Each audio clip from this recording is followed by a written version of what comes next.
Eksperti i marrëdhënieve ndërkombëtare Marlin Laçi ka komentuar gjyqin ndaj shkrerëve të ushtrisë çlirimtare të Kosovës në Hag.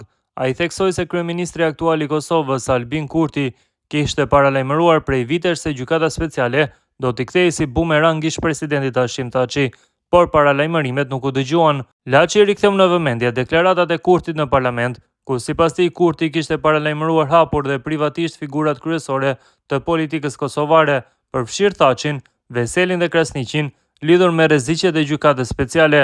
Kurti i ka thënë Thaçit se do të jetë i pari që do të shkojë në këtë gjykatë dhe do të burgoset dhe ashtu ndodhi. Është një fakt i qartë. Kurti për 2 vite e paralajmëroi në parlament që mos të votojë krijimi i gjykatës speciale, duke thënë se ajo do t'u kthejë bumerang politikanëve.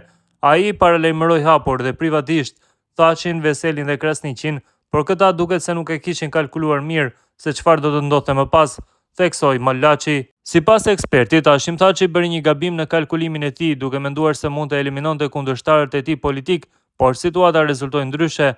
Thaçi mendoi se do të mund t'i eliminonte politikisht disa nga kundërshtarët e tij. Kalkulimi i Thaçit me votimin për krijimin e speciales ishte krejtësisht i gabuar. Ai mendonte se do të shpëtonte politikisht nga krau që mund ta rrezikonte pushtetin dhe të qëndronte në pozicion sa të donte, por rezultati ishte ndryshe.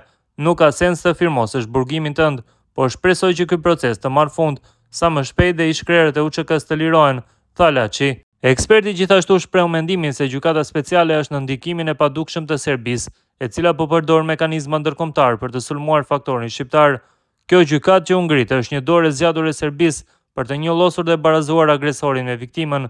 Sigurisht kjo është një lojë e madhe e diplomacisë serbe, e cila po i përdor ndërkombëtarët kundër shqiptarëve, shtoi Laçi, duke bërë një ndërhyrje.